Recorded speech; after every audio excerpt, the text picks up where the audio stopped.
नहीं, क्योंकि उन्होंने खुदा से फरियाद नहीं की, खुदा से उन्होंने माफी नहीं मांगी, रहम नहीं मांगा, बेशक खुदा ने भी फिर नहीं रहम किया और सदोम और अमोरा सारा का सारा शहर जल गया। और वहाँ कोई भी चीज जो है आज तक भी साइंसदान कहते हैं, और जो लोग वहाँ गए हैं वो कहते हैं वहाँ पे सारी जगह जो है और वहाँ की मिट्टी जो है वो काली हो चुकी है, इवन कि वहाँ पे कोई फसल नहीं उग सकती।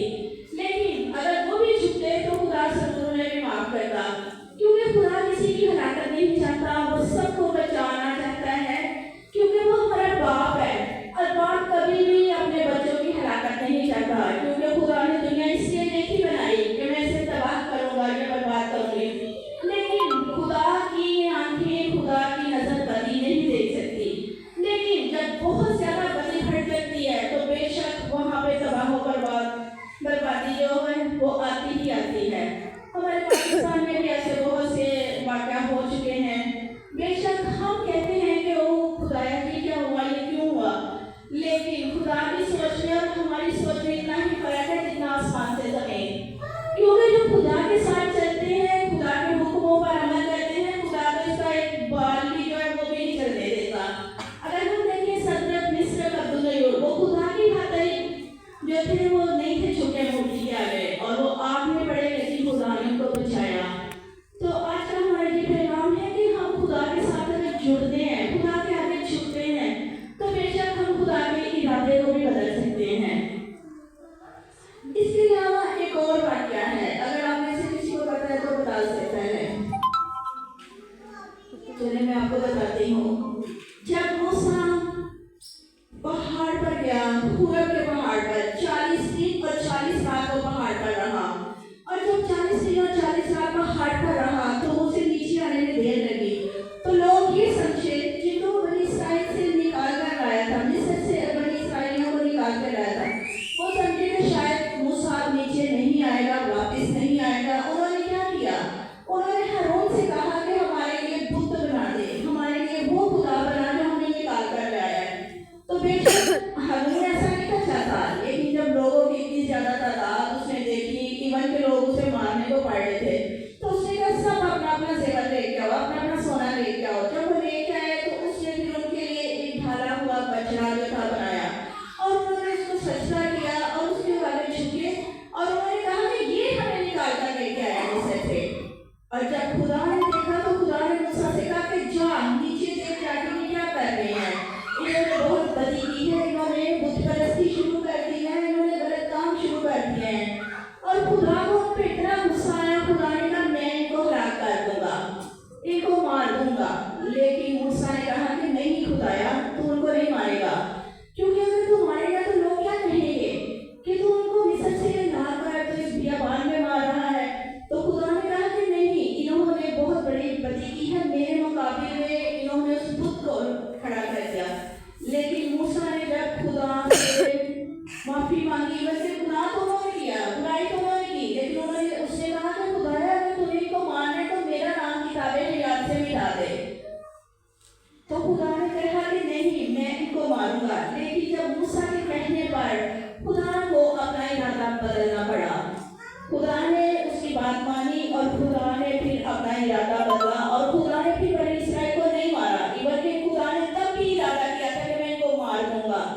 लेकिन यहाँ पे भी अगर हम देखें तो बेशक यहाँ पे भी खुदा को अपना इरादा बदलना पड़ा। इसलिए आज हम ये सीख सकते हैं, सीखते भी हैं कि हम खुदा के इरादा को बदल सकते हैं। अगर एक इंसान बहुत ज्यादा बदी कर रहा है, बुराई कर रहा है, तो वो ये ना समझे कि शायद मैं ऐसे ही रहूंगा या ऐसे ही रह सकता हूँ, क्योंकि खुदा ने कहा कि तू एक दफा तौबा करे, एक दफा माफी मांगे तो मैं तेरे गुनाह माफ कर दूंगा, चाहे कितने भी गिनती क्यों ना हो। तो बेशक जब हम बुराई करते जाएंगे, हम गलत काम करते जाएंगे, तो ऑटोमेटिकली सबको पता है, हमें भी पता है कि उसका अंजाम क्या है, मौत। लेकिन अगर हम तौबा कर लेते हैं, माफी मांग लेते हैं, तो बेशक हम खुदा के इरादा को बदल सकते हैं।